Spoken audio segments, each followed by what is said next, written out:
성전에서 아픈 사람을 치료해 주시면서 성전은 모든 사람이 올 수 있는 곳입니다. 성전은 기도하는 곳이에요.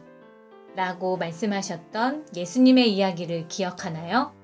오늘은 이 성전에 관한 이야기를 조금 더 해볼까 해요. 정확히 말하면 회막이 처음 만들어졌을 때의 이야기죠. 모세는 하나님께로부터 들은 이야기를 사람들에게 전했어요. 하나님께서 10가지 계명을 주셨습니다. 그리고 우리가 하나님과 어떻게 지내야 하는지, 또 우리 서로가 어떻게 지내야 하는지 알려주셨어요. 끄덕끄덕. 사람들은 하나님의 이야기를 들었어요. 모세는 한 가지 이야기를 더 전해주었지요. 우리가 함께 지내다가 감사한 일이나 고민되는 일이 있을 때 하나님을 찾아가야 합니다. 하나님께서 하나님과 만날 수 있는 장소를 만들라고 하셨어요. 이스라엘 사람들은 하나님의 말씀을 따라서 회막을 만들었어요. 사람들은 애굽에서 탈출할 때 애굽 사람들이 주었던 많은 물건들을 가지고 나왔지요. 그리고 성경에 보니 집을 만들거나 물건을 만드는데 특별한 재능이 있는 사람들도 함께 했다고 해요. 이스라엘 사람들은 모두 힘을 모아서 회막을 만들기 시작했어요. 출애굽기를 읽다 보면 성막을 만들 때 가장 많이 나오는 말이 여호와께서 모세에게 명령하신 대로 하였더라 예요. 모세와 이스라엘 사람들은 정말로 하나님의 회막을 만드는 일에 정성을 다하고 최선을 다했어요. 드디어 회막이 완성되는 날이었어요. 이날 이곳에는 하나님의 영광이 가득했지요. 하나님은 정말 위대하시다.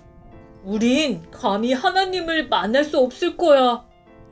하나님의 영광이 얼마나 크게 느껴졌는지 사람들도 모세도 감히 하나님을 만나러 회막에 들어가지 못했어요. 밖에서만 덜덜 떨고 있었지요. 이때 레위기가 시작되는데요. 그러나 라는 말로 시작하죠. 사람들이 하나님을 만나지 못할 거라고 생각하고 있을 때, 두려워서 떨고 있을 때 레위기가 시작돼요. 그러나 하나님께서는 그들을 부르셨다는 거죠. 하나님의 부르심을 받은 모세는 회막 안으로 들어갔어요. 모세는 회막 안에서 하나님과 이야기해요. 하나님께서는 모세에게 하나님을 만나는 방법에 대해서 알려주시죠.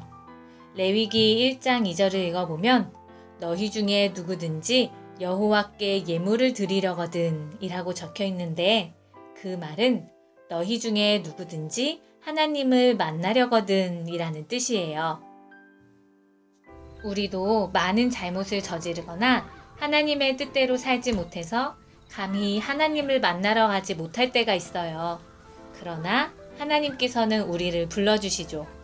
너와 만나고 싶구나 하고 말이에요. 또 우리는 예배를 드릴 때 우리가 먼저 하나님을 찾아왔다고 생각할 수도 있어요. 그러나 하나님께서 먼저 우리를 찾으시고 불러주셨다는 걸 꼭 기억하면 좋겠어요.